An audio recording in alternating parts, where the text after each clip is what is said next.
Good morning. जल्दी जल्दी live आइए आप लोग।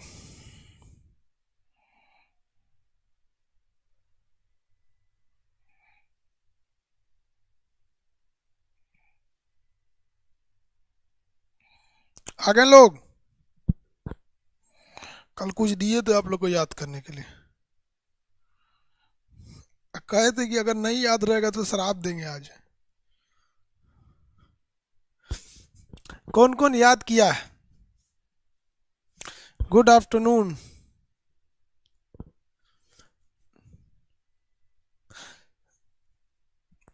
यूट्यूब वाला वीडियो देख रहे हैं? यूट्यूब पे भी डाल दिए यार। जब तक अब एग्जाम आ गया तो थोड़ा सा आदमी यूट्यूब पे कम ध्यान देता है। लड़कों को, आप लोग को एग्जाम में आदमी बिजी रहता है। रात को 1 बजे हम लोग लाइव थे लोग। ठीक है, आज भी रहना है ना। लिखे हैं कि नहीं लिखे हैं?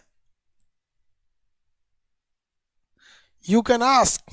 ओके, यू मे आस्क होता है। देखिए, कैन जो होता है ना, कैन इंग्लिश में आप पढ़े होंगे। कैन का यूज वहां किया जाता है जब आप किसी को ऑर्डर दे रहे हो या अपने से छोटे से बात कर रहे हैं। मे का यूज वहां होता है जहां आप रिक्वेस्ट कर रहे हो या फिर आप अपने से बड़े से बात कर रहे हो।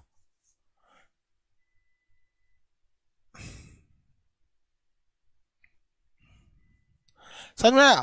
तो आप अगर ये बोलते हैं कि यू कैन आस्क, तो मतलब ये हो जाएगा कि आप हमको ऑर्डर दे रहे हैं या आप हमसे बड़े हैं। इसका मतलब ये हुआ कि हम आपके प्रेशर में हैं, हमें पूछना ही पड़ेगा। और ये यू मे आस्क का मतलब होता है कि सर आप पूछ सकते हैं। तो ये मेरी इच्छा पे डिपेंड करता है कि जैसे आप सुने होंगे ना, मे आई कमिंग सर, सर क्या मैं अंदर आ सकता हूँ। तो मतलब मे का मतलब होता है कि उसके ऊपर डिपेंड है। कभी सुने कैन आई कमिंग? जैसे मान के चलिए हमको आपके ऑफिस में आना हुआ, तो आप हमारे विद्यार्थी हैं, हम बोलेंगे कैन आई कमिंग, तू कहेगा नहीं, तब वो घुस जाएंगे, बकलोलवा कहेंगे नहीं बोलता है, मगर वो करेंगे सही हो जाएगा। लेकिन मे होता है यार। हम इंग्लिश तो पढ़ाते नहीं है यार, लेकिन हम भी सीबीएसई बोर्ड से पढ़े हैं। क्या बताए यार। यही सब पढ़े करता है सीबीएसई में। कैन, कुड, मे, माइट, सुल, सैड, विल, डू डू। क्या करेगा आदमी सब पढ़ के? इंग्लिश भी पढ़ोगे लोग? हाँ,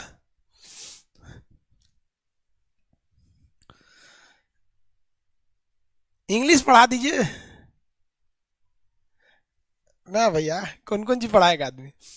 इंग्लिश आपके टीचर पढ़ाएंगे। चलिए, हम लोग कहाँ तक दे थे? नंबरिंग वगैरह बता दिए थे। हम आपको 64 तक पढ़ा दिए थे। कहाँ तक पढ़ा दिए थे? 64। जल्दी जल्दी, कहीं वो लाइव नहीं आया है सब। डरे कि सर आप देंगे। चलिए बताइए। ये खाड़ी 1 नंबर और ये 2 नंबर, नाम बताइए। दोनों का एक ही साथ नाम बताइए कॉमा करके। 1 और 2 नंबर खाड़ी का नाम। 1 और 2 नंबर कौन सी खाड़ी है? आंसर दीजिए फटाफट।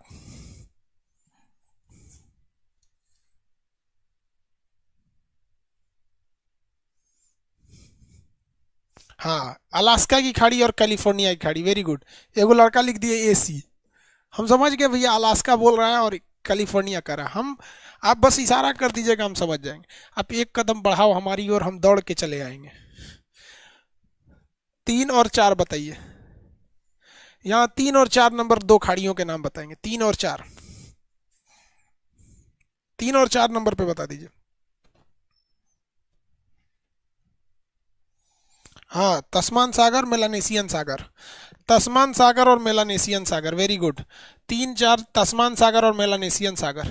5 और 6 कितने लोग बता सकते हैं?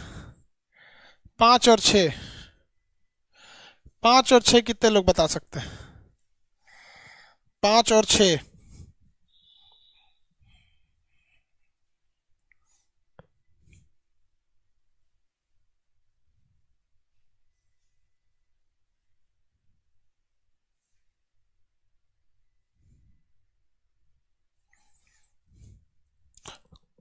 कोरल सागर, कोरो सागर और कोरल सागर।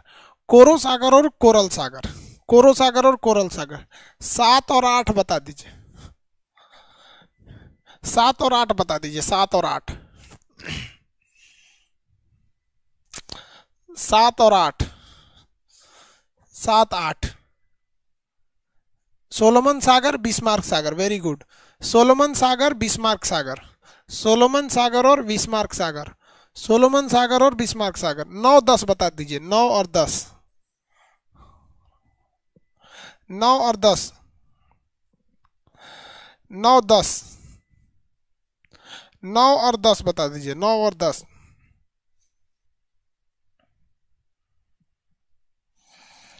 9 10, वेरी गुड। आराफुरा सागर, बांडा सागर, आराफुरा सागर और बांडा सागर, आराफुरा सागर और बांडा सागर, आराफुरा सागर और बांडा सागर।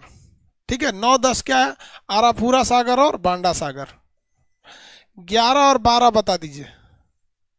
11 12, 11 और 12, 11 और 12, 11 12, 11 और 12 बताएंगे।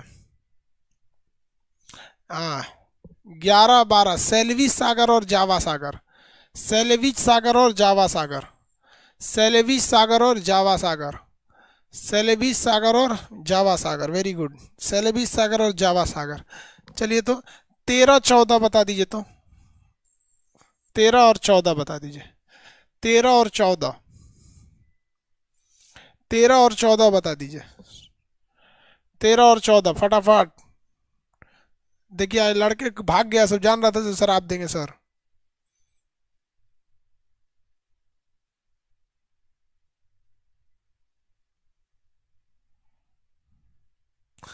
थाईलैंड सागर, दक्षिणी चीन सागर, थाईलैंड सागर और दक्षिणी चीन सागर,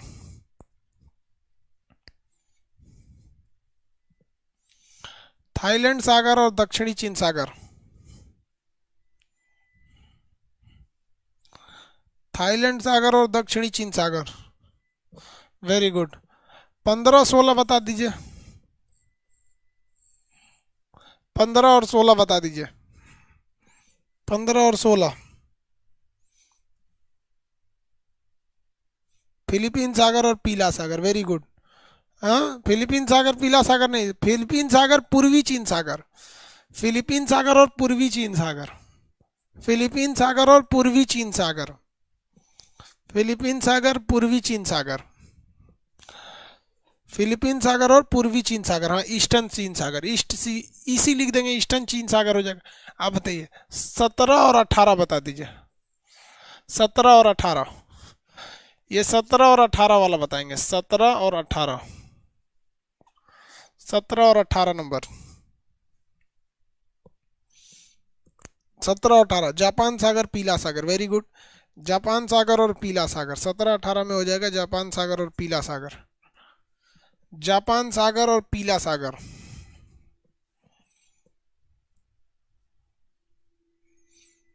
जापान सागर और पीला सागर। चलिए 19 और 20 बता दीजिए तो। 19 20, 19 और 20, 19 20, जापान 19 20 बताइए। 19 20,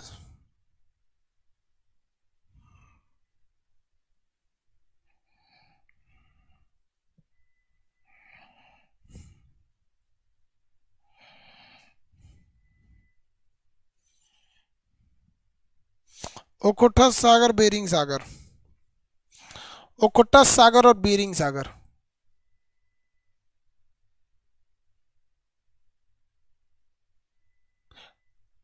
अमित कुमार गुप्ता, आपके शराब के कारण 5 गो मैप भर दिए, अब भर देना भाई। अच्छा, आज लड़का नहीं आया ऐसे डर के मारे।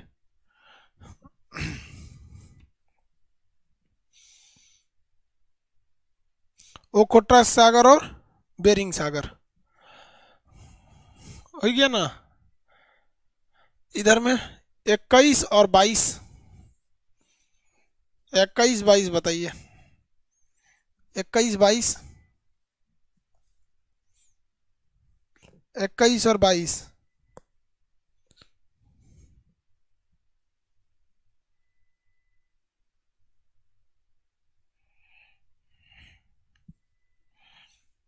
अलास्का की खाड़ी, कैलिफोर्निया की खाड़ी, अलास्का की खाड़ी और कैलिफोर्निया की खाड़ी। चलिए अब हम लोग कहाँ स्टार्ट करते हैं लोग?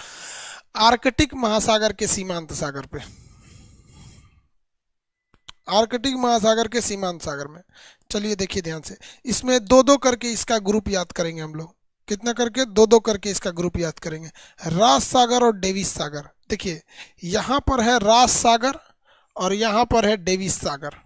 आप अपना नक्शा खोलेंगे पूरी दुनिया का, पूरी दुनिया का नक्शा कितने नंबर पेज पे है, जितने पेज पे होगा पूरा दुनिया का नक्शा फटाफट खोल दीजिए। पहले पहले सब लोग नक्शा खोल लीजिए, फिर सागर बता दिए, अब जल संधि बता देंगे, जल संधि बता के फिर नहर बता देंगे, नहर बता के फिर नदियां बताएंगे, नदियां बताने के बाद झरना बताएंगे, झरना बता के उसके बाद आपको झील बताएंगे, पानी से रिलेटेड चीजें। स्टैटिक जीके इससे क्वेश्चन पूछेगा बाबू, स्टैटिक जीके में इससे क्वेश्चन पूछेगा, स्टैटिक जीके में यहीं से क्वेश्चन पूछेगा। पेज नंबर कितने पे है, जितने पे भी होगा भैया आप लोग बनाएंगे, जितने नंबर पेज पे होगा आप बनाएंगे। पेज नंबर खोलिए,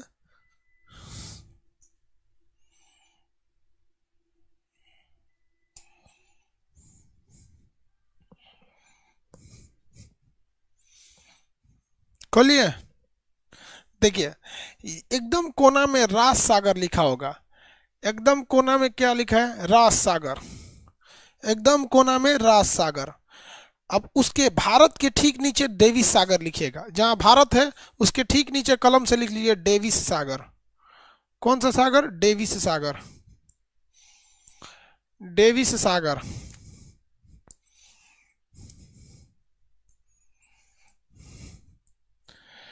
डेविस सागर,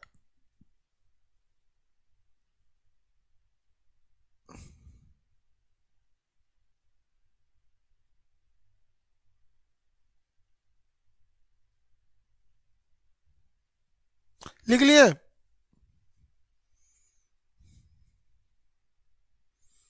कौन सा सागर, डेविस सागर, हो गया डेविस सागर। अब देखिए अफ्रीका के ठीक नीचे आपको लिखना है वेडल सागर, यहाँ डेविस लिख दिए, यहाँ लिखना है वेडल सागर। नंबरिंग हम गलत कर रहे हैं, नंबरिंग कितना नंबर पे है भैया, 65 पे है, 65 पे रास सागर, 66 में डेविस सागर और 67 पे आपका वेडल सागर। कौन सा सागर, वेडल सागर। अफ्रीका के ठीक नीचे लिखना है वेडल सागर, कलम से लिख लीजिए वेडल सागर, वेडल सागर कलम से लिख लीजिए वेडल सागर। और जहां धंस गया है यहाँ पर अटलांटिक के नीचे, वहां एस्कार्सिया सागर, जहां पे धंस गया है वहां पे क्या लिखना है, एस्कार्सिया सागर। देखेंगे जहां एकदम धंस गया वहां एस्कार्सिया सागर। यहाँ पे बोलिए रास सागर, डेविस सागर, वेडल सागर, दो दो का ग्रुप, रास सागर, डेविल सागर, रास सागर, डेविस सागर। यहाँ पर वेडल सागर, एस्कार्सिया सागर लिखा हुआ है।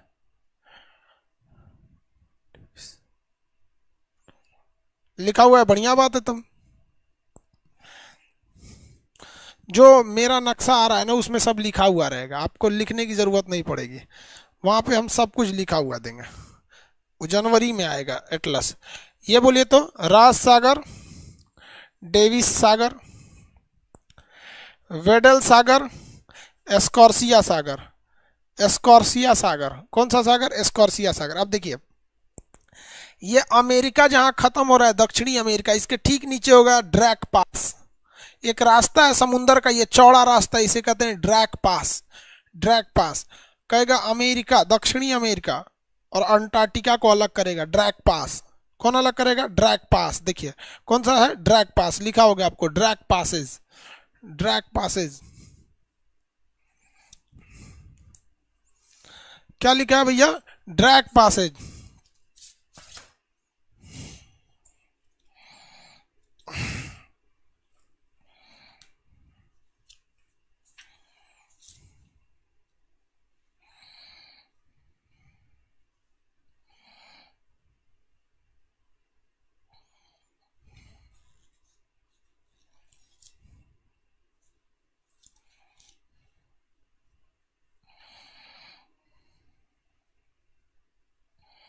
ड्रैक पासेज लिख दिया।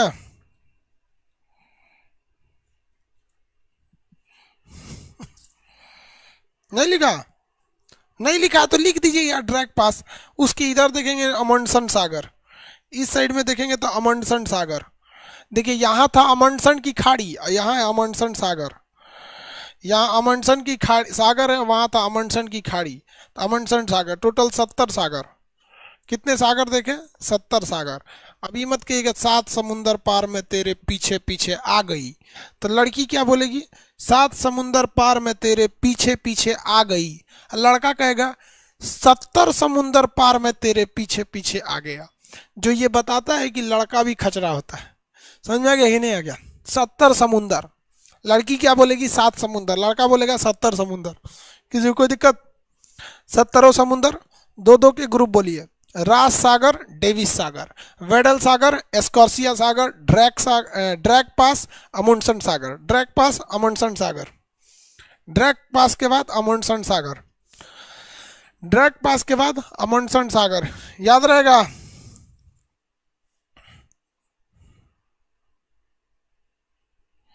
किसी को कोई दिक्कत नहीं ना?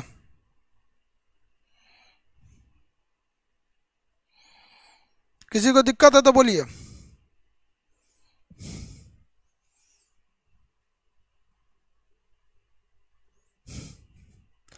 अब मेरी ओर ध्यान से देखिए, दुनिया के जितने भी सागर हैं वो दुनिया के जितने A to Z सागर हैं, ये सागर टोटल के टोटल सागर आपस में ज्वाइंट है सब।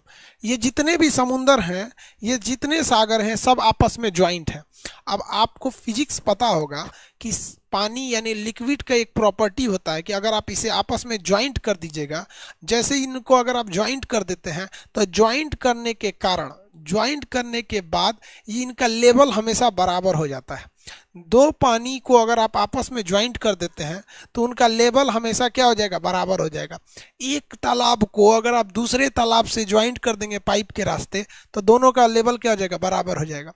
तो दुनिया के जितने भी सागर हैं क्या उनका लेवल बराबर है या नहीं है, ये बताइए।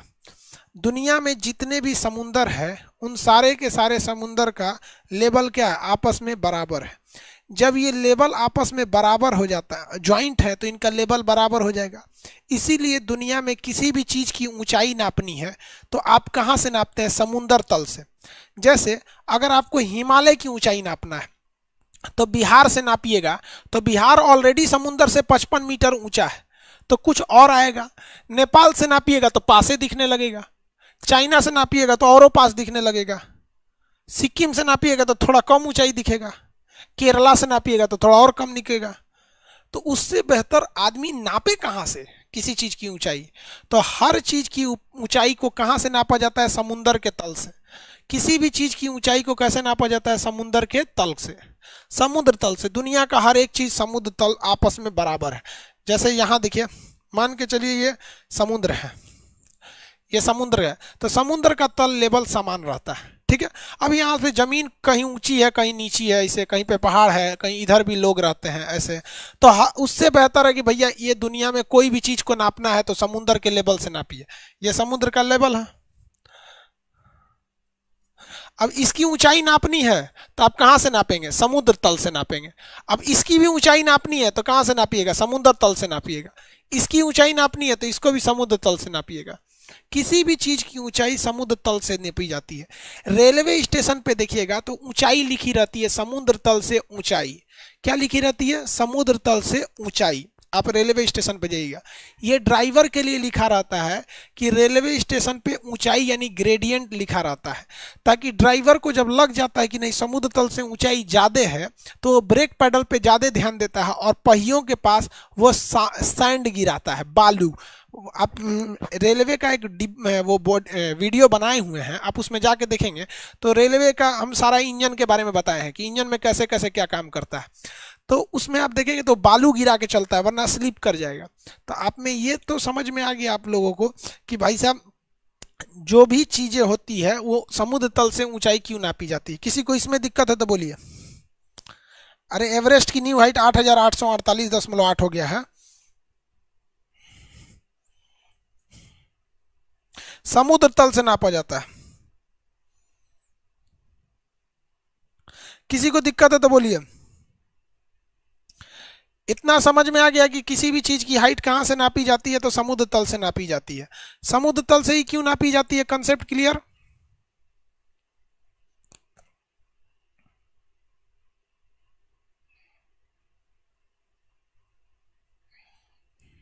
Concept clear? चलिए भैया, कंसेप्ट क्लियर तो अच्छी बात। कंसेप्ट क्लियर हो जाना अच्छी बात है।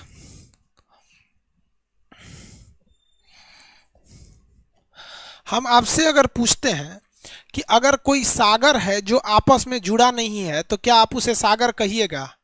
अगर कोई समुद्र है जिसका पानी दूसरे से नहीं जुड़ा है तो क्या आप उसे समुद्र कहिएगा? नहीं कहिएगा, क्योंकि समुद्र की पहली परिभाषा है कि भैया वो आपस में क्या रहना चाहिए?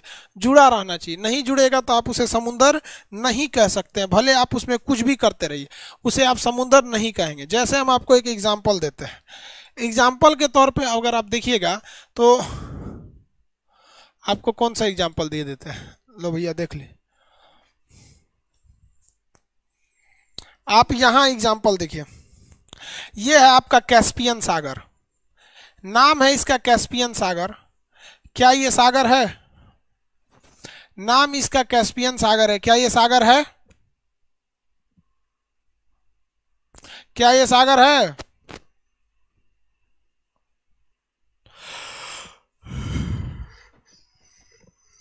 सागर नहीं है, ये काला सागर है।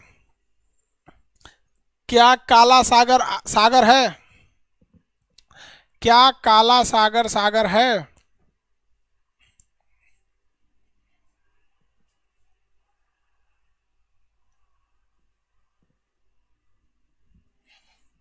अरे है रे भैया, है, क्योंकि ये मरमरा सागर से जुड़ा है, और मरमरा सागर इजियन सागर से जुड़ा है। इजियन सागर एड्रियाटिक सागर से जुड़ा है। एड्रियाटिक सागर भूमध्य सागर से जुड़ा है। भूमध्य सागर अटलांटिक से जुड़ा है। अटलांटिक बिस्किक खाड़ी से जुड़ा है। ये इंग्लिश चैनल से जुड़ा है। ये आयरिश सागर से जुड़ा है। ये उत्तर सागर से जुड़ा है। ये इससे जुड़ा हुआ, ये सब जुड़े हैं सब आपस में। काला सागर सागर है। नहीं, तुमको यकीन नहीं है, कोई बात नहीं, कलयुग है कलयुग, तुम लोग को यकीन नहीं है, दिखा दे। कलयुगी मानव लोग सबको दिखाते हैं। देखो, यही है काला सागर तुर्की के पास का, और ये है मरमरा सागर। आपको बताए थे कौन सी ऐसी जल संधि है छोटी सी जो काला सागर और मरमरा सागर को जोड़ देती है? काला सागर और मरमरा सागर को जोड़ने वाली जल संधि बताइए। वेरी गुड, मनीष कुमार, वास्पोरस जल संधि। मनीष कुमार जी, वास्पोरस जल संधि, वेरी गुड। अमित यादव, किसान, इंडिया फर्स्ट, रागिनी, धीरज, सुमित कुमार, चंदन, सब लोग का सही है। वास्पोरस जल संधि है, वास्पोरस। आप में से कितने लोग बता सकते हैं कि तुर्की एवं इजराइल एवं जॉर्डन की सीमा पर स्थित मृत सागर क्या सागर है? क्या मृत सागर सागर है? क्या मृत सागर सागर है?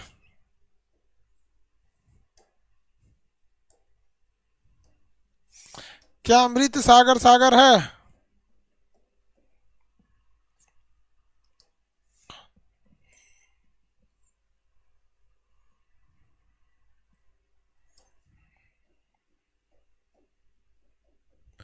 मृत सागर सागर है? नहीं है।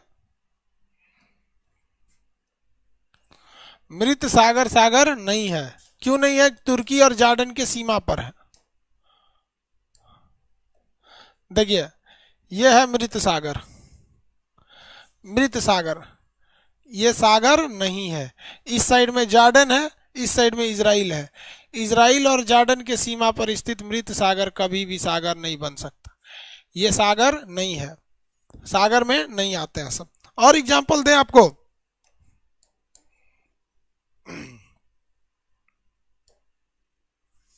और एग्जांपल दे देते हैं, देखिए।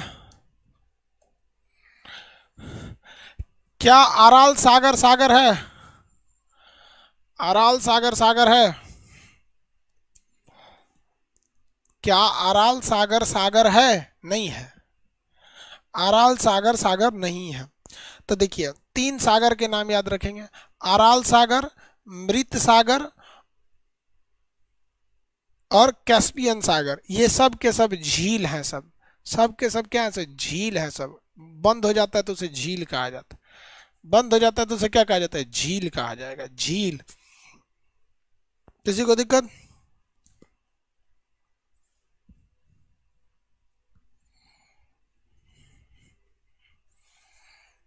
झील है। चलिए, इन सागरों में कुछ विशेषता समझिए। छिपा हुआ महासागर किसे कहते हैं? आर्कटिक महासागर को। भूमि से बंद भूमध्य, भूमि से घिरा हुआ सागर किसे कहते हैं? तो भूमध्य सागर को कहते हैं। भूमि से घिरा हुआ सागर किसे कहते हैं? भूमध्य सागर को कहते हैं। आप बताइए तो, लाल सागर का लाल रंग किसके कारण है? लाल सागर का लाल रंग किसके कारण है? लाल सागर का लाल रंग किसके कारण है?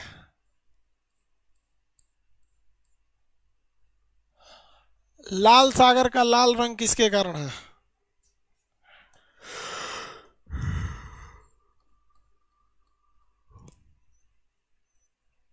शैवाल का नाम बताओ ना यार, शैवाल तो बताएं। ट्राइकोडेस्मियम, शैवाल का नाम है ट्राइकोडेस्मियम। ट्राइकोडेस्मियम शैवाल के कारण लाल सागर का रंग लाल है। ठीक है। भूमि से घिरा हुआ सागर किसे कहते हैं? भूमध्य सागर। आप कैस्पियन सागर को मत मार दीजिएगा, भूमि से घिरा हुआ सागर, ये सॉरी कैस्पियन, भूमध्य सागर, कैस्पियन सागर आंसर नहीं होगा। भूमि से घिरा हुआ सागर भूमध्य सागर है।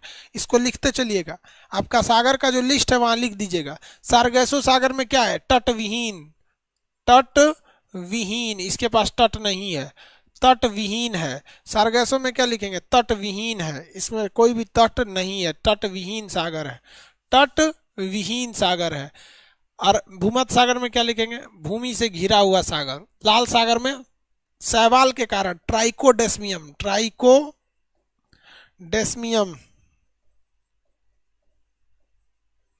ट्राइकोडेस्मियम शैवाल के कारण लाल है।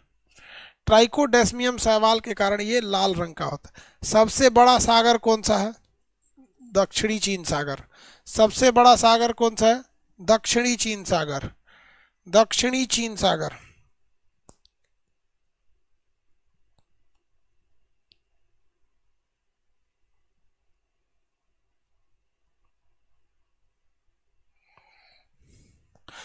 कह रहे हैं कि सर झील है तो खारा क्यों नहीं होता है? खारा होता है भाई, खारा होता है ये।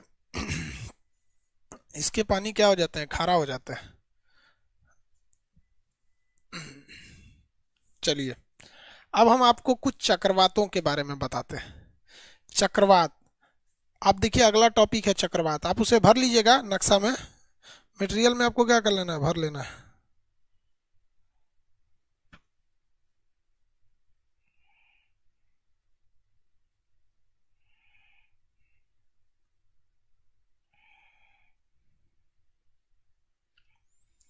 भर सकते हैं ना? चक्रवात पढ़ाएंगे, उसके बाद से जल संधि पढ़ाएंगे। जल संधि खत्म हो जाएगा तो फिर आपको जल संधि के बाद जलधारा पढ़ाएंगे, नहर पढ़ाएंगे। चक्रवात स्टार्ट करें, साइक्लोन, साइक्लोन स्टार्ट करें। हाँ यस बोलता है, यस। देखिए साइक्लोन, साइक्लोन को कहते हैं चक्रवात। चक्रवात देखिए ये ससुरा आता कैसे है। मान के चलिए कोई एरिया है, ठीक है, और यहाँ से हर जगह ग्रीनरी है, हर जगह ग्रीन ग्रीन एरिया है। कैसा एरिया है? ग्रीन ग्रीन एरिया है। ये एरिया है, कोई मान लीजिए देश है, देश का नाम है चौकोर देश। देश का नाम क्या है? चौकोर देश। इस चौकोर देश में चारों तरफ से मान के चलिए यहाँ पर चारों तरफ ग्रीनरी लगाई गई है, पेड़ पौधे हैं चारों तरफ से, इसमें ग्रीनरी है, सब ग्रीनरी है, हर जगह भरे भरे पेड़ पौधे हैं इस देश में। लेकिन कुछ ऐसे जगह हैं जहां मानव पहुंच गया। मानव इतना दलीदर है कि जहां पहुंचेगा वहां आतंक फैला देगा। तो मानव यहां पहुंच गया, इस जगह के पेड़ पौधों को काट दिया। बाकी हर जगह मानव कहाँ थे? पेड़ पौधे थे, हर जगह पेड़ पौधे थे। मानव यहाँ पहुंचते पेड़ पौधों को काट दिया। अब आप बताइए गर्मी कहाँ ज्यादा पड़ेगी? पेड़ पौधे तो गर्मी को रोक देते हैं, अपने ऊपर गर्मी को सोख लेते हैं, जमीन पे पड़ने नहीं देते हैं। तो ये वाला एरिया क्या हो जाएगा? हॉट हो जाएगा, गर्म। ये वाला एरिया क्या हो जाएगा? गर्म हो जाएगा। अब आपको पता है कि गर्म हवा जब भी उठती है तो ऊपर की ओर उठती है। गर्म हवा कहाँ उठती है? ऊपर की ओर। पता है कि नहीं पता? गर्म हवा जब भी उठती है तो ऊपर की ओर उठती है। तो बताइए यहाँ की हवाएं क्या हो जाएंगी, ऊपर की ओर उठने लगेंगी। तो यहाँ की ऐसा थोड़ी है कि सारी की सारी हवाएं उड़ जाएंगी। अरे जितनी हवा थी, मान लीजिए 100 kg हवा था तो 60 kg उड़ के चल जाएगा। तो यहाँ हवाओं की कमी होगी कि अधिकता, तो यहाँ हवाओं की क्या हो जाएगी, कमी हो जाएगी। तो जब यहाँ हवाओं की कमी होगी तो यहाँ हवाओं का दबाव कम होगा। जैसे किसी छत पे अगर 100 आदमी खड़े हैं तो दबाव ज़्यादा है, 20 आदमी खड़े हैं तो दबाव कम है। तो यहाँ हवाएं गर्म होकर ऊपर की ओर उठ जाती हैं, जिस वजह से यहाँ हवाएं बहुत कम बचती हैं और दबाव बहुत कम हो जाता है, जिसे हम लोग लो प्रेशर या निम्न दाब कहते हैं। जिसे हम लोग क्या कहते हैं, निम्न दाब, लो प्रेशर के नाम से जानते हैं। क्या कहेंगे, लो प्रेशर।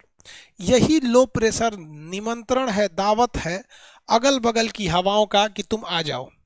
तो इस लो प्रेशर के कारण अगल बगल की हवाएं क्या हो जाती हैं, आ जाती हैं।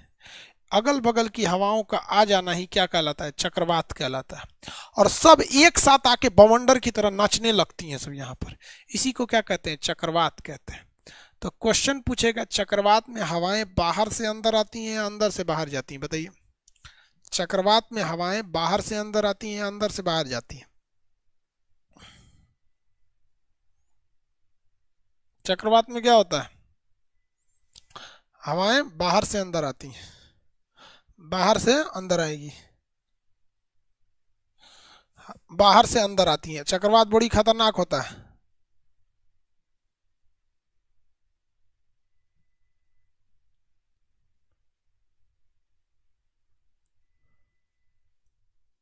आउट टू इनसाइड, हाँ ठीक है।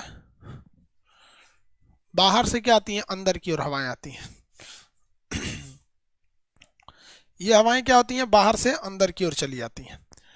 पहला, चक्रवात का जो सेंटर पॉइंट होता है उसे हम चक्रवात की आंख कहते हैं। Eye of the cyclone is centre point, इसे आंख कहते हैं। शुद्ध भाषा में चक्षु कहते हैं, चक्षु। आंख को चक्षु भी कहा जाता है। तो चक्रवात के केंद्र को चक्रवात की आंख या चक्रवात की चक्षु कहते हैं, केंद्र को। तो चक्रवात में दो चीज विशेषता समझिएगा, हवाएं जब भी आती हैं बाहर से अंदर आती हैं, हवाएं बाहर से अंदर आती हैं। चक्रवात का जो केंद्र वाला भाग होता है इसे हम लोग कहते हैं चक्रवात की आंख कहा जाता है। चक्रवात के जो केंद्र में होता है वो टेम्परेचर, तापमान ज़्यादा हो जाता है, जिस वजह से हवाएं कम हो जाती हैं और दबाव वहाँ पर कम लगता है। दाब क्या हो जाता है, लो हो जाता है। दाब क्या हो जाता है, लो हो जाता है। जब चक्रवात उठता है, जब चक्रवात उठता है बवंडर की तरह, तो नीचे से थोड़ा पतला होता है, ऊपरा जाके मोटा हो जाता है चक्रवात, ऐसे उठता है। आप लोग बचपन में चक्रवात देखे होंगे, नीचे पतला रहता है, ऊपरा ऐसे गन गन गनिया के उड़ जाता है चक्रवात। ये अंग्रेजी के किस अक्षर की तरह दिख रहा है, अंग्रेजी के किस अक्षर की तरह दिख रहा है ये चक्रवात, बताइए। इसका आकार बताइए तो, अंग्रेजी का कौन अक्षर दिख रहा है, ओ। बकलोलवा को ओ लग रहा है, अंग्रेजी नहीं पढ़ा है रे। भी जैसा दिख रहा है रे बकलोल, भी अरे दादा दादा, ओ दिख रहा है, वो लच्छा लच्छा दिख रहा था ओ। चक्रवातों का आकार अंडा के समान होता है। अंडा जब नहीं रहे तो भी के समान होता है। चक्रवातों का आकार अंडा या भी के समान होता है। अंडा हुआ दिखिएगा, नीचे पतला होता है। अंडा समझता है सीबीएसई वाला, बैदा, बैदा बोला जाता है अंडा को महाराष्ट्र में। मराठी लोग महाराष्ट्र को बैदा बोलते हैं अंडा को। एग, एग, इसका आकार ये होता है। अब चक्रवात को नापने वाला मशीन कौन सा होता है, स्केल, किस स्केल से इसको नापा जाता है, तो चक्रवात को नापने वाले स्केल को कहते हैं टी स्केल।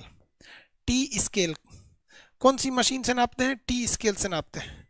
चक्रवातों को नापने वाली मशीन को हम टी स्केल कहते हैं।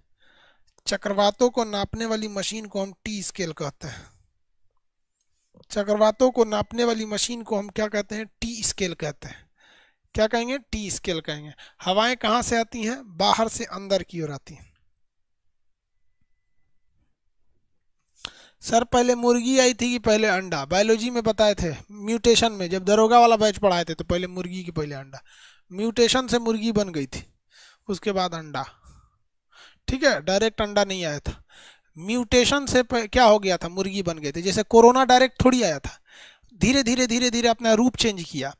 पहले चमगादड़ में था, थोड़ा सा रूप चेंज किया, थोड़ा रूप चेंज किया, फिर आदमी में आ गया। वैसे ही मुर्गी पहले नहीं थी, मुर्गी पहले जानवर में थे सब, धीरे धीरे रूप चेंज हुआ, होते होते होते होते एक मुर्गी का सूप हो गया। इसमें होने में कई लाख साल लगे थे। चलो भैया, ये तो समझ में आ गया। अब चक्रवात जो होते हैं, ये चक्रवात दोनों गोलार्ध में उत्पन्न होते हैं। कहाँ उत्पन्न होते हैं? दोनों गोलार्ध में उत्पन्न होते हैं। दोनों गोलार्ध में उत्पन्न होंगे, यानी उत्तरी गोलार्ध में भी उत्पन्न होंगे, दक्षिणी गोलार्ध में मतलब नॉर्दर्न हेमिस्फीयर भी होगा, साउदर्न हेमिस्फीयर में भी चक्रवात होता है, लेकिन दिशाएं अलग होती हैं। उत्तरी गोलार्ध में इनकी जो दिशा होती है एंटी क्लॉकवाइज, एंटी क्लॉक, उत्तरी गोलार्ध में इनकी दिशा एंटी क्लॉकवाइज होती है, और यहाँ दिशा इसकी क्लॉकवाइज होती है। इनकी दिशा कैसी होती है? क्लॉकवाइज होती है। अब ऐसा क्यों होता है? तो इसके पीछे आपको रीजन ये है, ये हम आपको ज्योग्राफी के थ्योरी वाले पार्ट में समझाएंगे। फेरल के नियम ने क्या कहा था कि उत्तरी गोलार्ध में हवाएं जो होती हैं वो अपनी दाहिनी ओर मुड़ जाती हैं। उत्तरी गोलार्ध में किधर मुड़ जाती है? दाहिनी ओर मुड़ जाती है। तो अब आप बताइए, अगर यहाँ से हवाएं अंदर की ओर आ रही हैं तो इसका दाहिना किधर? ये दाहिनी ओर मुड़ जाती है अपने गोलार्ध में। और इसको अगर आप निकाल के दिखा देते हैं आपको फेरल के नियम के हिसाब से, देखिए कैसे, इसको हटा ही देते हैं ये पेज। ये उत्तरी गोलार्ध है, ये दक्षिणी गोलार्ध है, ये चक्रवात का बीच का भाग है। किसका भाग है? बीच का भाग है। अब यहाँ देखिए, हवाएं बाहर से अंदर जाएंगी, बाहर से अंदर जाएंगी, बाहर से अंदर और बाहर से अंदर। लेकिन फेरल ने क्या कहा था, ये हम थ्योरी पार्ट में बताएंगे। फेरल ने कहा था कि उत्तरी गोलार्ध में हवाएं अपनी दाहिनी ओर घूमती हैं और दक्षिणी गोलार्ध में वो बाईं ओर घूमती हैं। तो उत्तरी गोलार्ध में किधर घूमेगी? दाहिनी ओर। तो देखिए, इसका मुंह ऊपर है, दाहिना किधर होगा? मुंह अगर ऊपर है तो दाहिना इस साइड होगा, ये इस साइड घूम जाएगी। इसका मुंह इधर है, दाहिना किधर होगा? सीधे नहीं जाएगी, हल्का घूम जाएगी, तो थोड़ा सा इस साइड घूमेगी। इसका मुंह नीचे है, दाहिना किधर होगा? उस साइड, हल्का उधर घूम जाएगी। इसका मुंह इधर है, दाहिना किधर होगा? इस साइड घूम जाएगी। तो देखिए, घड़ी के उल्टा दिशा में चलेगी। तो चक्रवातों की दिशा उत्तरी गोलार्ध में एंटी क्लॉकवाइज होती है। कैसे होती है? Anti clockwise. भूत बोलते हैं लोग गांव में इसको। हाँ हाँ, चक्रवात पतली लड़की को खींच के लेके चला जाता है। पतली लड़की सब चक्रवात में नहीं रहेगी, सब खींच के लेके चला जाएगा। कोई ठीक नहीं है, कौन औरों खींच के लेके चल जाएगा, कहेगा चक्रवात में उधी आ गई। दक्षिणी गोलार्ध में देखिए सेम कंडीशन, दक्षिणी गोलार्ध में भी हवाएं बाहर से अंदर की ओर आती हैं। हवाएं कहाँ आती हैं? बाहर से अंदर की ओर आती हैं दक्षिणी गोलार्ध में। अब दक्षिणी गोलार्ध में हवाएं जब बाहर से अंदर की ओर आती है तो फेरल ने कहा था कि उत्तरी गोलार्ध में हवाएं अपनी दाहिनी ओर मुड़ती हैं और दक्षिणी गोलार्ध में बाईं ओर मुड़ती हैं। तो भाई हम तो इसको सीधे लेके चले आए हैं, इसको मोड़ना है कि नहीं मोड़ना है? मोड़ेंगे, जैसे उसको मोड़े थे वैसे इसको मोड़ते हैं। तो ये दक्षिणी गोलार्ध में लेफ्ट साइड में मुड़ती है, तो इसका मुंह ऊपर है, लेफ्ट किधर होगा? इस साइड में होगा। ऐसे लेफ्ट मुड़ जाएगी, सीधे जइबे नहीं करेगी, लेफ्ट मुड़ जाएगी। ये जब फेरल का नियम पढ़ाएंगे तब बताएंगे आपको। अब यहाँ देखिए, इसका मुंह इधर है, दक्षिणी गोलार्ध नीचे ऐसे है ना, ऐसे मुंह, तो लेफ्ट ऐसे होगा। इसका धोधड़ मुंह हुआ नीचे ऐसे ऐसे, तो लेफ्ट ऐसे होगा। ये ऐसे जा रहा है तो इसका लेफ्ट ऐसे होगा। देखो, घड़ी ऐसे ही जाती है ना, घड़ी ऐसे जाती है। तो दक्षिणी गोलार्ध में क्लॉकवाइज और उत्तरी गोलार्ध में एंटी क्लॉकवाइज। किसके नियम के हिसाब से? फेरल के नियम के हिसाब से। फेरल ने बताया था। जब जब ये फेरल का नियम आपको थ्योरी में पढ़ाएंगे ना ज्योग्राफी में, तब क्लियर समझ में आएगा फेरल का नियम क्या था।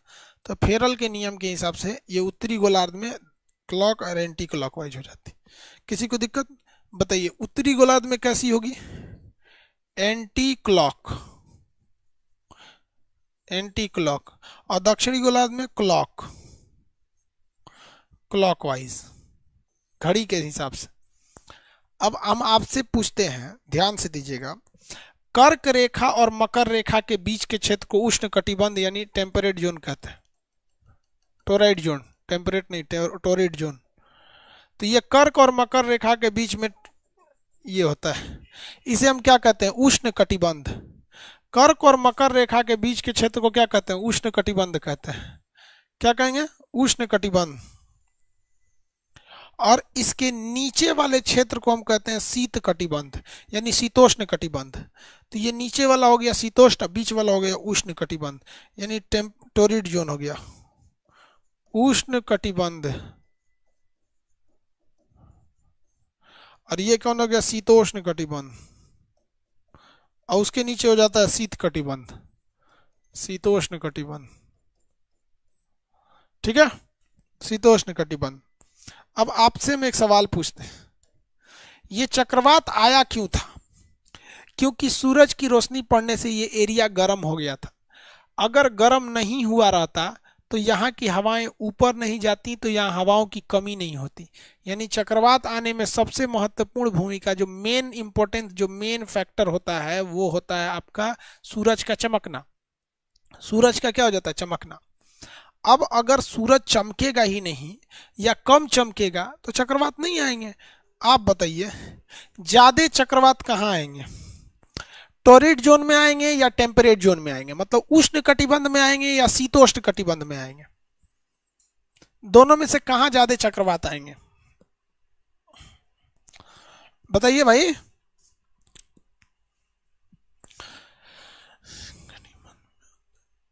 किस में ज्यादा आएंगे? उष्ण कटिबंध में। Very good. टॉरिड जोन में, उष्ण कटिबंध में आते हैं। क्यों? या उष्ण कटिबंध में सूरज ज्यादा चमकता है, इन्हीं दोनों के बीच में तो सूरज ही चमकता है सीधा, उसके बाद तो तिरछा चमकता है। तो उष्ण कटिबंध में चक्रवात ज्यादा आते हैं और ये बहुत भीषण खतरनाक होते हैं क्योंकि गर्म हो जाता है, हवाएं गर्मी के दिन में धधक के उड़ जाता है, चक्रवात आते रहते हैं।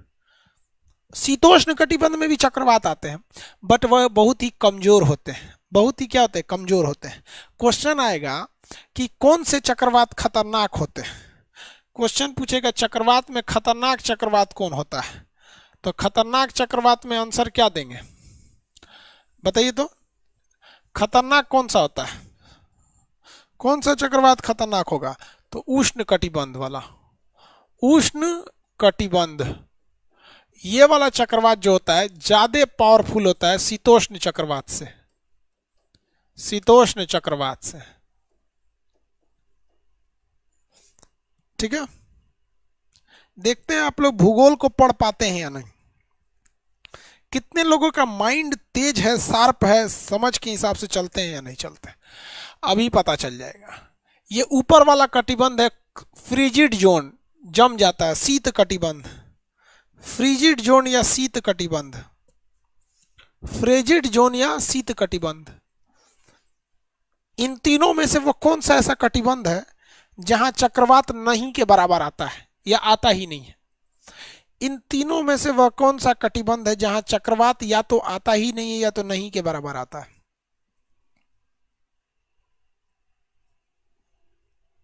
हाँ, शीत कटिबंध। Very good. फ्रिजिड जोन, अरे इसी का दो हिस्सा होता है, नीचे वाले को कहते हैं टुंड्रा, ऊपर वाले को कहते हैं टैगा। मतलब इस ठंडा में जहां एकदम भयानक ठंडा पड़ गया यानी एकदम नीचे, तो उसे टुंड्रा कहते हैं, जहां कम ठंडा पड़ता है उसे टैगा कहते हैं। टुंड्रा और टैगा हो गया।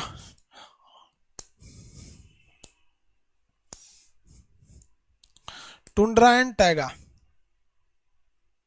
हाँ, very good very good very good. सबसे खतरनाक चक्रवात उष्ण कटिबंधीय चक्रवात आते हैं। अब वो उष्ण कटिबंधीय चक्रवात किस देश में आएंगे, तो आप अब अंदाजा लगा लीजिए। यहाँ पे अगर कोई घोंचू ये कहे कि कनाडा में उष्ण कटिबंधीय चक्रवात आएंगे, माथा फोड़ दो साले का, उसका माथा फोड़ दो उसका।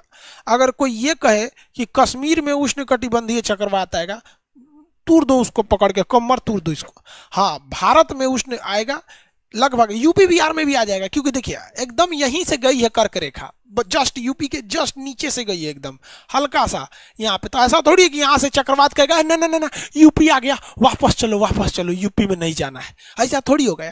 थोड़ा बहुत तो चल जाता है, लेकिन एकदम हचाक से सोचिएगा ऊपर ले चल जाता नहीं चलेगा। ऑस्ट्रेलिया में क्या उष्ण कटिबंध चक्रवात है? ऑस्ट्रेलिया में कौन से चक्रवात देखने को मिलेंगे? बोलिए, ऑस्ट्रेलिया में कौन से चक्रवात देखने को मिलेंगे? उष्ण कटिबंध या शीतोष्ण कटिबंध या दोनों? क्या बोलेंगे, कौन सा चक्रवात देखने को मिलेगा ऑस्ट्रेलिया में?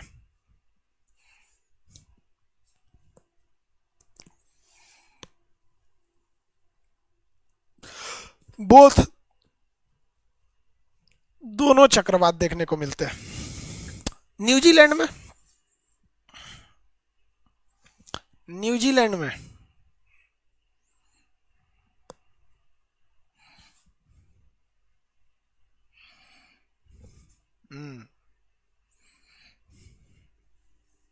शीतोष्ण चक्रवात, ठीक है। एक और चक्रवात है जो हम नहीं पढ़ाएंगे लेकिन आप उसे अनुभव करेंगे, वो सबसे खतरनाक चक्रवात है। वो आपके घर में तब आएगा जब आपकी शादी हो जाएगी। शादी होने के 2 साल बाद चक्रवात आएगा। वो उष्ण कटिबंधीय चक्रवात से भी खतरनाक होता है। तो भूगोल में 3 चक्रवात, उष्ण कटिबंधीय, शीतोष्ण कटिबंधीय। शीत चक्रवात अभी नहीं कहता है, लेकिन आपके जीवन में एगो चक्रवात आएगा। वो कब आएगा? शादी के बाद आएगा। वो ससुरा कभी क्लॉकवाइज घूमेगा, कभी एंटी क्लॉकवाइज घूमेगा। वो दोनों अलग अलग टाइप के चक्रवात होंगे और उसका पावर जो होगा उष्ण से भी खतरनाक होगा। समझ में आ रहा है कि नहीं आ रहा है? आप में से जो लोग शादीशुदा होंगे वो लोग देख चुके होंगे लोग ऐसे खतरनाक चक्रवातों को। समझ में आ गया? अभी एप्लीकेशन का टेस्टिंग चल रहा था तो मेरे एक मित्र आए थे, आए नहीं थे, उनको घर से भगा दी थी, भागो यहाँ से। सोचा फिर जाएगा उसको मनाएगा। समझ में? हमसे पूछ रहा है कि मनाने के लिए क्या ले ले। हम कह सोच रहे लाठी उठी ले ले, तो कह रहा है कि उल्टे हमरे मारी हूँ। तो ऐसे ही चक्रवात की भी अनुभव आपको जल्दी होगी। भगवान करे जल्दी जल्दी नौकरी हो और आप लोग को ऐसे चक्रवात की अनुभूति हो। कब तक हम आपको किताबी नॉलेज देंगे यार, कुछ प्रैक्टिकली नॉलेज भी मिले आप लोग को चक्रवातों का। चलिए आगे चलते हैं।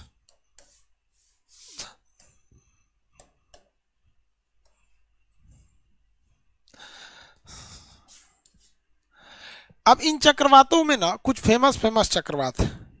समुद्र में चक्रवात ज्यादा खतरनाक हो जाते हैं क्योंकि समुद्री लहरों को उड़ा देते हैं, और जमीन पे चक्रवात उतने खतरनाक नहीं होते हैं क्योंकि जमीन पे बहुत ज्यादा बाउंडेशन होते हैं। एक घर से टकराएगा थोड़ा स्पीड कम हो जाएगा, पेड़ से टकराएगा स्पीड कम हो जाएगा, शहर में गली कुची होते हैं सब, स्पीड कम हो जाती है। लेकिन समुद्र में इन चक्रवातों को रोकने वाला कोई नहीं होता है। वो छुट्टा सांड की तरह दौड़ते हैं, समुद्री लहरों को ये भयानक उठा के ले आते हैं लहरें, और नाव अगर मिल गई तो रास्ते में डगमगा देते हैं सब ये चक्रवात। तो ये चक्रवात बहुत खतरनाक होते हैं। इसका नाम आप सुने होंगे, नरगिस, एला, सापा, कटरीना, विक्टर, ये सब अलग अलग चक्रवात थे। पहले के जमाने में चक्रवातों का नामकरण अमेरिकी नौसेना के अधिकारी करते थे। अमेरिकी नौसेना के अधिकारी अपनी पत्नियों के नाम पर चक्रवात का नाम रख देते थे। जैसे किसी की पत्नी का नाम है कटरीना, तो उसने चक्रवात का नाम रख दिया कटरीना। बांग्लादेश में एगो नौसेना का अधिकारी था, उसकी पत्नी का नाम था नीलम, उसने नाम रख दिया नीलम। यानी जब वो चक्रवात दहाड़ते हुए समुद्री लहरें आती थी तो नौसेना के अधिकारियों को अपनी पत्नी की याद आती थी। रे बाप, विक्टोरिया, अरे कटरीना, नीलम, एला, सापा, तो ऐसे ऐसे नाम आता था। सोचिए, नौसेना का अधिकारी दहल गया, चक्रवात से नहीं दहला है। मतलब नाव डूबते समय भी सोचिए उसको किसकी याद आ रही है। समझ रहे हैं कि नहीं समझ रहे हैं? तो पहले चक्रवातों का नामकरण किस आधार पर किया जाता था? चक्रवातों का नामकरण पहले होता था पत्नियों के नाम पर। किसके नाम पर? पत्नी के नाम पर। बाद में लड़की घुसिया गई सब कि हम इतना खचरा थोड़ी हैं, मतलब आप लोग, हम लोग खचरा हैं लेकिन ज्यादा खचरी नहीं है हम लोग, तो थोड़ा कम बेइज्जती कीजिए। तब कह दिया कि नहीं रहे, पत्नी के नाम पे नहीं रखा जाएगा। समझ में आ गया? तो बाद में ये नाम चेंज हुआ। अब हम उस नाम को आपको पढ़ाते हैं। लड़की लोग को कोई दिक्कत है? समझ में आ रहा है कि नहीं? लड़की लोग में कोई दिक्कत नहीं, लड़की बुरा नहीं मानिएगा, क्योंकि हम लड़कियों का कितना बढ़िया से पढ़ाते हैं सबको, बबनी बबनी बोल बोल के। अब भाई कुछ कुछ इतिहास में इतना भयानक भयानक कांडे हुआ है कि अब लड़की लोग को हम क्या करें? इतिहास थोड़े बदल सकते हैं हम। हा?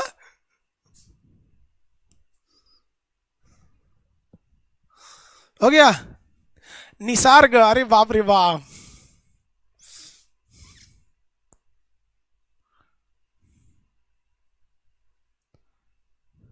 आगे देखो, एगो कमेंट कर रहा है कि सर एगो हमरो यहाँ चक्रवात है, प्रियंका। रे बकललवा कहीं का, वो कह रहा हमरो यहाँ एगो चक्रवात है। चलो चक्रवात देखते हैं।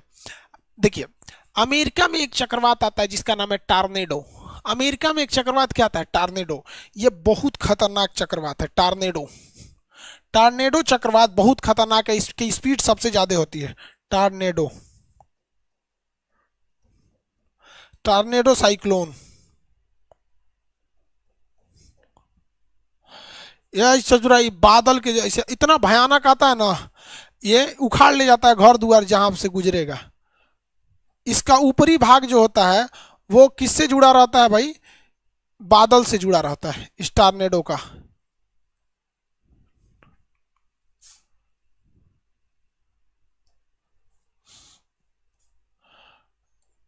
टॉर्नेडो इतना खतरनाक होता है, इसका आकार कीप के समान होता है।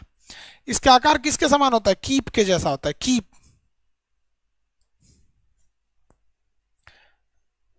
इसका आकार किसके जैसा होगा, कीप के जैसा। पूछेगा टॉर्नेडो का सबसे खतरनाक चक्रवात कौन होता है, टॉर्नेडो होता है। इसका आकार कैसा होता है, कीप के समान। कीप समझते हैं। टॉर्नेडो चक्रवात देखिए अमेरिका में आता है टॉर्नेडो चक्रवात। ये भी किसी की पत्नी का नाम होगा टॉर्नेडो। देखो भाई साहब कैसे आता है टॉर्नेडो, देख रहे हैं, कीप के जैसा है यहाँ पर, कीप के समान होता है। कीप नहीं समझते हैं, कीप आया बकलोलवा, कीप नहीं समझता है सभी से। ऐसे कीप होता है, कान में तेल डाला जाता है, कानून में कुछ फंस जाता है ना तो कानून में तेल डालने के लिए कीप का प्रयोग किया जाता है। तो टार्नेडो चक्रवात जो होते हैं सब, टार्नेडो चक्रवात का आकार कैसा होता है, कीप के समान हो जाता है। तो कीप के समान दिखता है टार्नेडो चक्रवात। अगर भाई दी यहाँ किसी का घर है, हाई कीपुआ के रास्ते में पड़ेगा ना तो उखाड़ ले जाएगा इसको। क्या कर लेगा, उखाड़ ले जाता है इसको। तो यहाँ के लोग जो होते हैं बहुत होशियार होते हैं। यहाँ के लोग जो घर बनाते हैं, अमेरिका के लोग, जिस एरिया में टॉर्नेडो आता है तो ये लोग को पता है कि इस एरिया में टॉर्नेडो अक्सर आता है। जैसे आप लोग को पता है कि आपके एरिया में लू चलता है, चलता है कि नहीं, वैसे हर एरिया के लोग हैबिचुअल हो जाते हैं। तो ये लोग घर कैसे बनाते हैं, देखिए ये लोग घर जब भी बनाते हैं तो अच्छा सा घर ऊपर बना देंगे लोग, 2 फ्लोर का घर बना दिए, और नीचो 1 फ्लोर बना देते हैं लोग, 1 फ्लोर नीचे बना देते हैं लोग। जब टॉर्नेडो आता है ना तो इसमें चल जाता है सब, देखिए इसके अंदर बैठ जाएगा सर छोटुआ, और इधर छोटिया, ये तुरंत बैठ जाएगा सब। ओ माय गॉड बच जाओ, tornado will hang our out, हम लोग को उखाड़ ले जाएगा टॉर्नेडो। आएगा टॉर्नेडो यहाँ से भयानक, समझ जाइए, टॉर्नेडो यहाँ से क्या होगा, आएगा इनका जो घर है उखाड़ के लेके चल जाएगा। जा ले यहाँ पे, अब जब टॉर्नेडो चल जाएगा तो छोटुआ इसमें से झांकेगा, ओ माय गॉड उखाड़ ले गया घर हमरा, तनिए सा बचल है एगो खंभा, भागो भागो फिर आ रहा है, तो भाग जाएंगे सर नीचे। तो एगो नीचे बनाता है सब, समझ में आया कि नहीं आ गया, कैसे बनाता है सर, नीचे भी बनाते हैं सब। किसी को दिक्कत है, 2 जगह बनाया जाता है। हाँ मम्मी बोलिए। अभी खाना नहीं खाएंगे, अभी क्लास ले रहे हैं। अरे खाना खाने जा रहे हैं, उस खाना खा रहे हैं, बाद में खाएंगे, अभी पढ़ा रहे हैं, पढ़ा रहे हैं, लाइव हैं। ठीक, आप भी फोन करती हैं बीच में, हमको समझ में नहीं आता, आप इमरजेंसी के लिए फोन कर रही हैं कि खाना खाने के लिए फोन कर रही हैं। ठीक ठीक ठीक, खाना खा लेंगे आएंगे तो। देखो भाई ऐसा ही घर देखेंगे ना तो केचुआ बनाता है, केचुआ, केचुआ को देखेंगे तो केचुआ ऐसे घर बनाएगा, जो केचुआ समझते हैं चेहरा, केचुआ का घर देखे हैं, वो लेटरिन कर करके ऐसे ऐसे घर बनाता है, इस तरह घर बनाता है, इस तरह घर बनाता है। और केचुआ जो रहता है ना वो ससुरा अंदरवा रहता है, इस तरह से कहाँ रहता है, अंदर रहता है।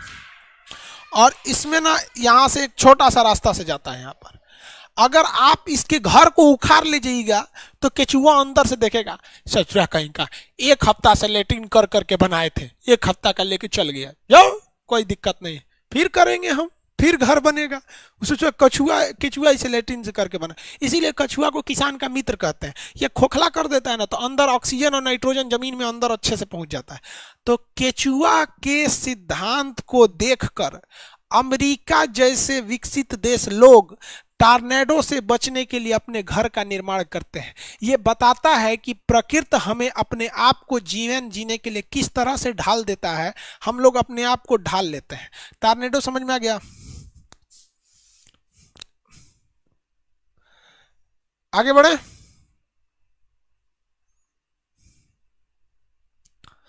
किसी को कोई दिक्कत? मम्मी का फोन आ गया था बीच में। एक कह रहा कि सर शादी करिएगा तो हम लोग को बुलाइएगा। कहाँ अटेगो लोग भाई, तुम लोग शादी करेंगे अगर आप लोग को बुलाएंगे तो अटेंगे कहाँ पे, ये बताइए ना। हाँ, तो लगेगा जैसे बाहुबली शपथ ले रहा है। बाहुबली मतलब मैं, उतना जगह कहाँ है। टॉर्नेडो समझ में आ गया।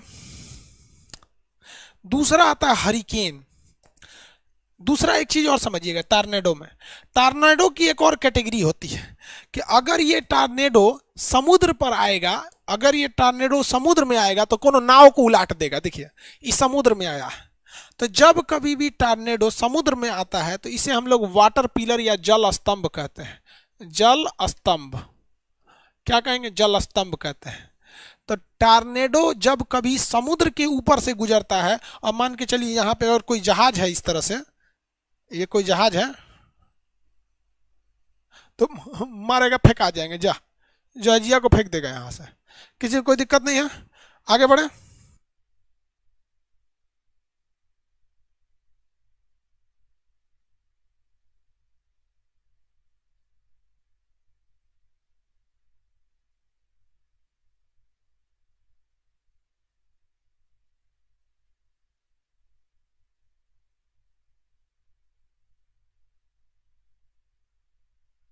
ठीक है ठीक है।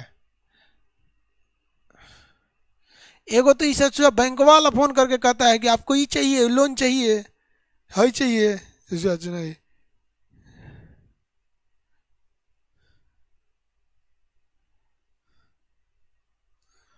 जल स्तंभ समझ में आ गया।